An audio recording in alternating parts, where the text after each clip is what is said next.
Bonjour à tous, aujourd'hui Sarah nous fait un magnifique gâteau royal, mousse au chocolat, feuilletine et praliné. البنات اليوم غنوجدو كيكه ملكيه بموس شوكولا بمذاق القهوه. غنحتاجو 2 بيضات، غنحتاجو 2 معالق ديال الكاكاو، غنحتاجو الخماره، فانيا، نص كاس ديال القهوه سريعه الذوبان. الا ما كانتش القهوه ممكن نعوضوها بكاس ديال دانون، نص كاس ديال السنيده، نص كاس زيت والدقيق على حسب الخليط. غنبداو نوجدو في الكيك ديالنا. غنديرو الكاكاو على البيض، غنضيفو الزيت، غنضيفو السنيده،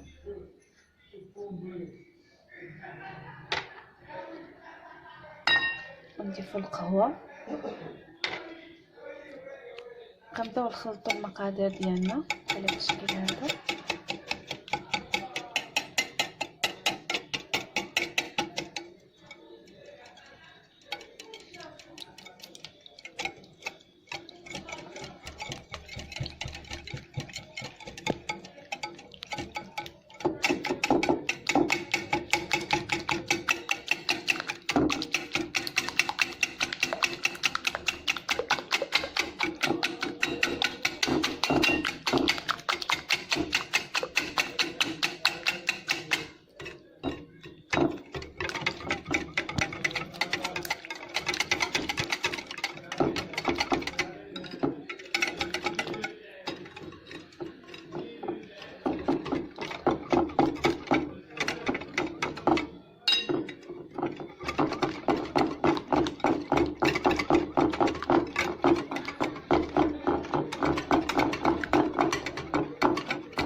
من بعد غنضيفو فاني وخماره على الخليط ديالنا.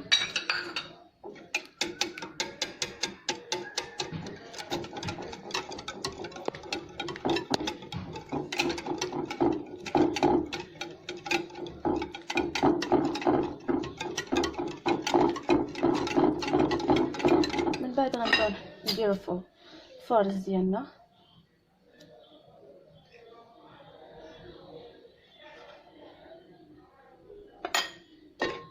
نخلطو على هاد الشكل.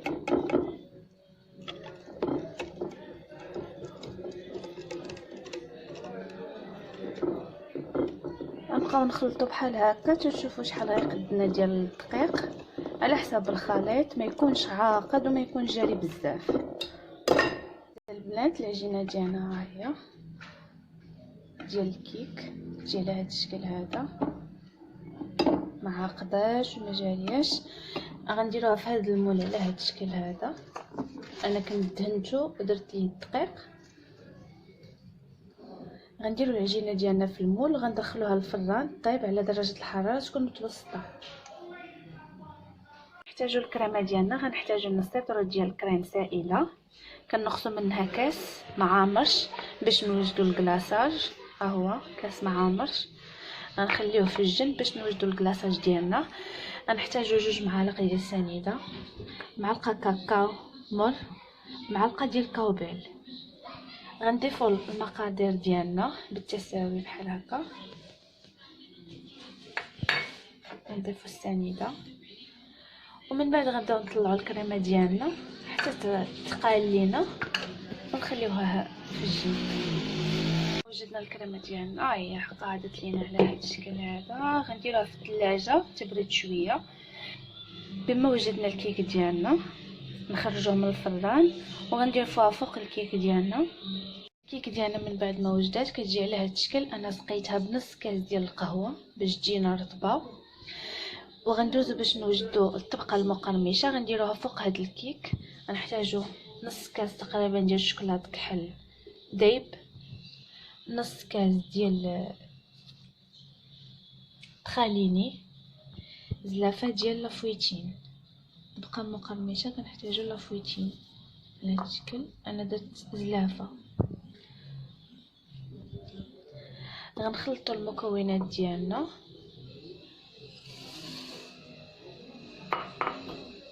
وغنديروها فوق الكيك ونخلطو على هذا الشكل لا فويتين والبخاليني والشوكولا كحله دايبه.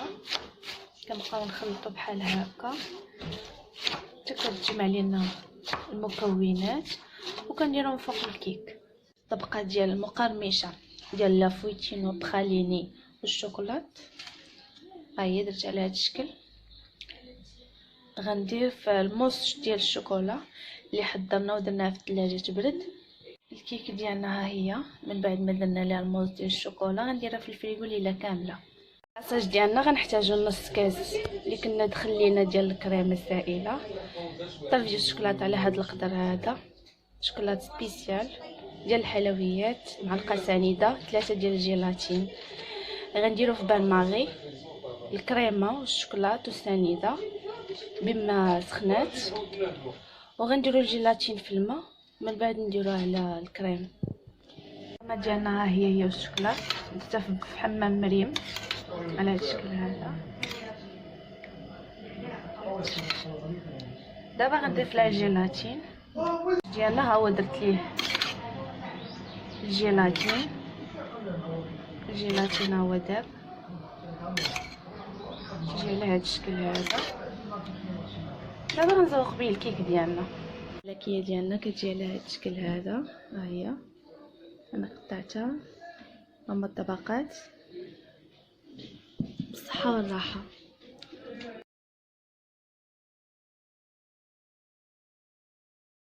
Pour les ingrédients, on a besoin de 2 œufs, 2 cuillères à soupe de cacao 100%, une cuillère à café de sucre vanille et une cuillère à café de levure chimique, un demi-verre de café soluble,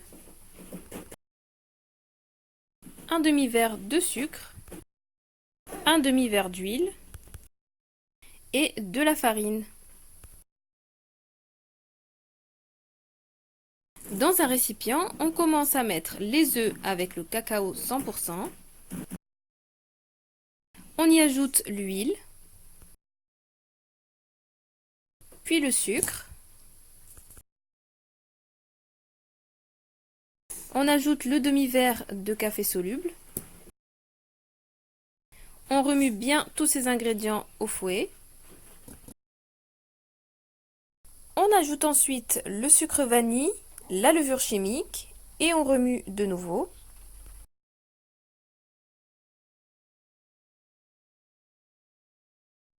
On va ajouter maintenant petit à petit la farine jusqu'à obtenir une pâte ni trop liquide ni trop épaisse. Voilà la texture que la pâte devra avoir.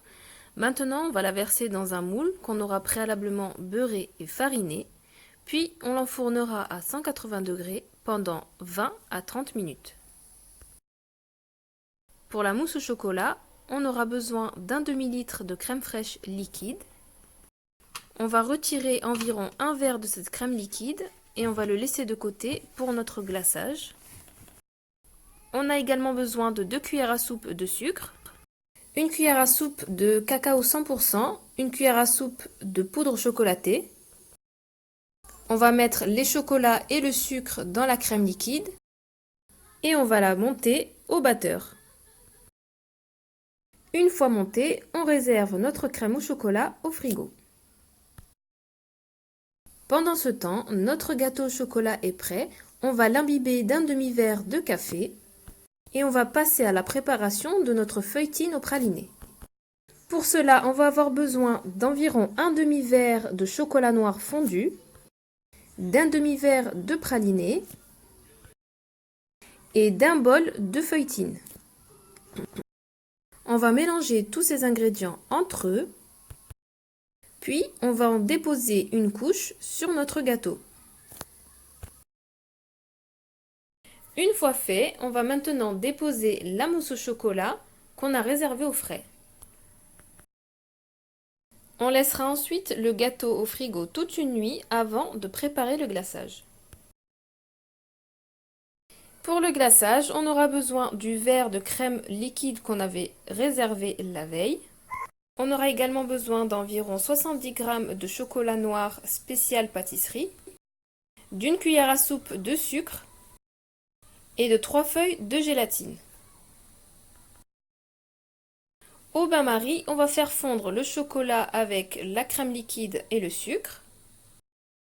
Puis on va ajouter les 3 feuilles de gélatine qu'on aura préalablement ramollies dans un verre d'eau. Déposez une couche de ce glaçage sur votre gâteau et décorez-le selon votre envie. Notre délicieux gâteau royal à la mousse de chocolat, feuilletine et praliné est prêt. En espérant que cette recette vous aura plu, n'oubliez pas de vous abonner à la chaîne pour recevoir les nouveautés. À très bientôt pour une nouvelle recette.